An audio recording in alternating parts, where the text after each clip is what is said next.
पवन कल्याण Telugu movie के superstar, वहाँ के पावर स्टार कहने वाले, आज उनकी चर्चा पूरे देश में हो रही है क्योंकि जो उन्होंने 21 सीट्स पर कैंडिडेट दिए थे सबके सब चुनकर आए और ऐसा स्ट्राइक रेट किसी का नहीं रहा अब तक पॉलिटिक्स में, या फिर बहुत कम देखने को मिलता है। और ये भी कह लो कि आंध्र प्रदेश में बीजेपी और चंद्रबाबू नायडू जी की सरकार लाने में पवन कल्याण का बहुत बड़ा हाथ है, लेकिन इनकी भी एक अपनी एक बहुत बड़ी जर्नी रही है पॉलिटिक्स की, जिसमें इनका मजाक बना, इनको ट्रोल किया गया, लेकिन इन्होंने फिर से कमबैक किया। अब पवन कल्याण है कौन? तो पवन कल्याण तेलुगु सुपरस्टार चिरंजीवी के भाई है और चिरंजीवी की तरह उनका भी अपना एक कल्ट फैन फॉलोइंग है तेलुगु सिनेमा में। वो वहाँ के सुपरस्टार के लो और अपने सिनेमा करियर में उन्होंने बहुत कम मूवी किए, देखा जाए तो 25 साल में उन्होंने लगभग शायद 25-27 मूवी की होगी, जो बहुत कम मानी जाती है, लेकिन उनके हर एक मूवी ने कुछ ना कुछ रिकॉर्ड क्रिएट ही किए। अब चिरंजीवी जो थे वो भी पॉलिटिक्स में बहुत इंटरेस्ट रखते थे। उन्होंने अपनी एक पार्टी निकाली तेलुगु देशम, जिसके लिए 10 लाख लोग आए थे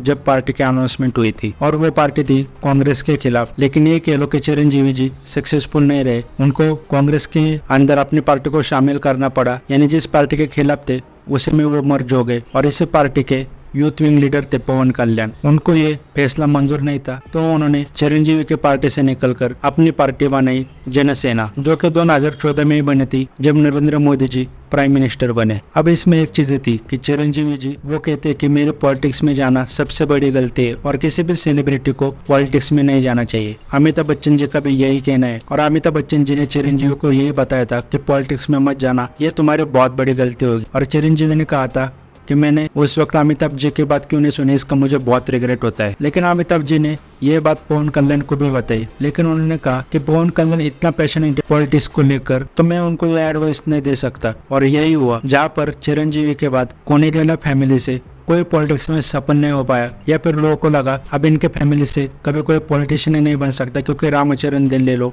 वो फिल्मी इंडस्ट्री में हर एक इनका कोई फिल्म इंडस्ट्री में ही जा रहा है, वहाँ पे पवन कल्याण आए। 2019 में इनकी खुद की भी सीट नहीं जीती और सारे कैंडिडेट्स भी हार गए। इसके बाद क्या हुआ, इनके ऊपर काफी मेम्स बने, ट्रोल हुए, और लोगों को लगा भाई इनके तो नहीं डूब गई, ये कभी आप पॉलिटिक्स में उभर नहीं पाएंगे, इनका तो करियर ही पॉलिटिक्स में शुरू होने से पहले खत्म हो गया। लेकिन केजीएफ को वो डायलॉग सुना होगा, हार गया आपका हीरो, अब क्या करेगा। वही हुआ पवन कल्याण के साथ। पवन कल्याण ने रोड शो किए, वो चुपचाप नहीं बैठे, उन्होंने उस हार को स्वीकारा और 2024 को एक चैलेंज की तरह लेकर वो अपने काम पर लग गए। लेकिन इसमें एक टर्निंग पॉइंट आया जब जगन मोहन रेड्डी ने चंद्रबाबू नायडू को अरेस्ट करवाया था, तब पवन कल्याण ने अनकंडीशनली सपोर्ट किया। जब चंद्रबाबू नायडू अरेस्ट हुए उस दिन हो रही थी बारिश, और उस बारिश में पवन कल्याण चंद्रबाबू नायडू को सपोर्ट करने के लिए निकले, वो जेल में निकल गए और वो जेल में भी जाने वाले थे उनसे मिलने के लिए। लेकिन जगन मोहन रेड्डी ने ऐसा ना हो इसके लिए पुलिस भेजी, जिन्होंने पवन कल्याण को बीच में ही रोक दिया।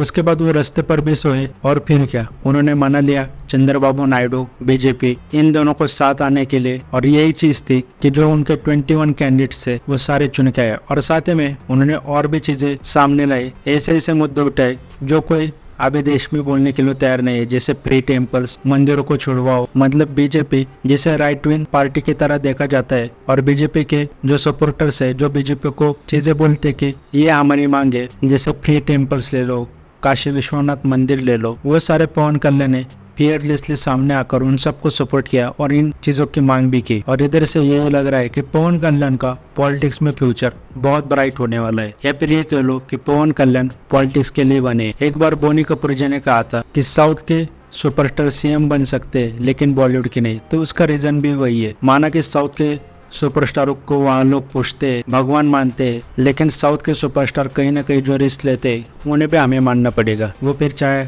अरेस्ट हो या फिर पवन कल्याण की पॉलिटिक्स की वजह से उनके मूवीज की लिटरली टिकट प्राइसेस इतने गिरा दिए थे, उनको डिस्ट्रीब्यूटर नहीं मिल रहे थे, वो सारी चीजें उन्होंने झेली और बहुत बढ़िया कमबैक किया पॉलिटिक्स में। तो ये उनकी जर्नी इंस्पिरेशन से कम नहीं है। बाकी पवन कल्याण की कौन सी मूवी फेवरेट है वो कमेंट करके जरूर बताओ।